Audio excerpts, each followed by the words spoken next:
Good morning, friends. It's Joe. Welcome to my scripture reflection for Sunday, April the 28th. So, I have some exciting news. The Compassion and Commitment Academy online course scheduled to come out on Wednesday, a few days away, May 1st. It is very possible that at some point tomorrow I will be able to have some pre sales. I'm very excited about this because I was waiting to get this course out to you because I know how it will have a positive impact on you and the world we live on, we live in. So I am excited about getting it out a few days earlier. So excited, I'm mixing my words a little bit. So I would ask you to look back and check back with me tomorrow afternoon and see if there's something here on Facebook because I am anticipating that being the case and we could start the ball rolling, so to speak. And I hope that you are excited as I am. So, with that, I will ask you to quiet your minds and hearts as we prepare to hear today's gospel, which is from St. John, chapter 15, verses 1 through 8. Jesus said to his disciples, I am the true vine, and my Father is the vine grower. He takes away every branch in me that does not bear fruit, and every one that does, he prunes so that it bears more fruit. You are already pruned because of the word I spoke in you. Remain in me as I remain in you. Just as a branch cannot bear fruit on its own unless it remains on the vine, so neither can you unless you remain in me. I am the vine, you are the branches. Whoever remains in me and I in him will bear much fruit, because without me you can do nothing. Anyone who does not remain in me will be thrown out like a branch and wither. People will gather them and throw them into a fire, and they will be burned. If you remain in me and my words remain in you, ask for whatever you want, and it will be done for you. By this is my Father glorified, that you bear much fruit and become my disciples. It's really awesome when Jesus gives us something like this to understand the gospel a bit better. And as time has evolved, the gospel messages remain so solid for us to latch onto. They bring us so much positive emotions and things that will make us feel better about our life. But things they alter just a bit as more than 2,000 years have evolved.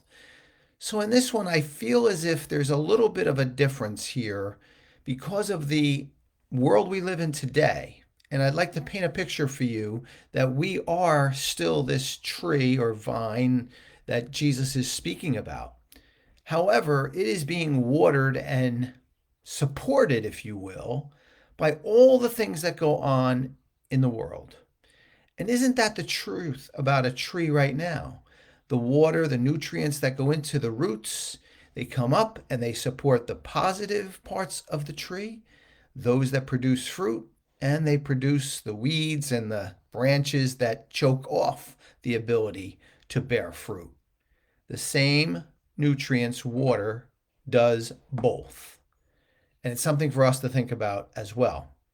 Because in the world we live in, so many things like the wars that are going on, like the presidential candidates fighting with one another, no political comments, by the way, the things that can alter our focus on what we need to do, they all come up as water to nourish this tree of ours.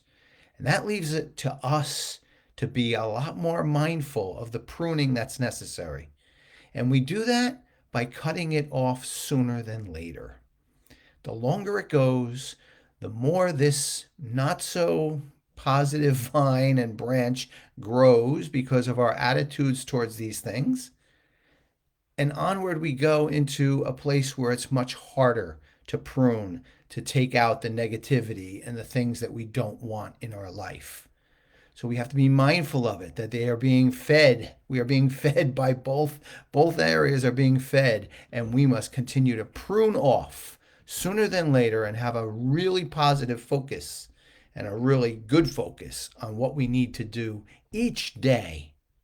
How do we do that in a concrete way? Well, we have to be mindful of where we're at. So for me, one of the things that I have to be mindful of is sometimes I go on in the morning and I start my work and I'm like, oh, let me check out some interviews on YouTube on sports from last night. And I watch one or two, then I watch three or four, then I watch a few more. Not a really bad thing, but that enables me to need to prune that sooner than later. One or two interviews of the sports coaches is enough for now, and let's get back to the positive things of life. See where I'm going with this? This is what we need to have our mind on. And the good news, the best news of all, is the vine that supports us in all of this is Jesus. And that will always remain strong on our tree, but we need to continue to prune so that that unpositive, the most positive nourishment of all, continues to come through us and motivate us and inspire us and put us in the place we need to be. So, my friends, what do you think? Is this something that can help you today? Is this something you can take into your day and into your week? Because I think it's a real practical look at this gospel that brings us to the modern day world. I always welcome your comments and your thoughts. Mostly, I appreciate you just being here with me. So let's take a moment or two of silent reflection, and then we'll end with a prayer.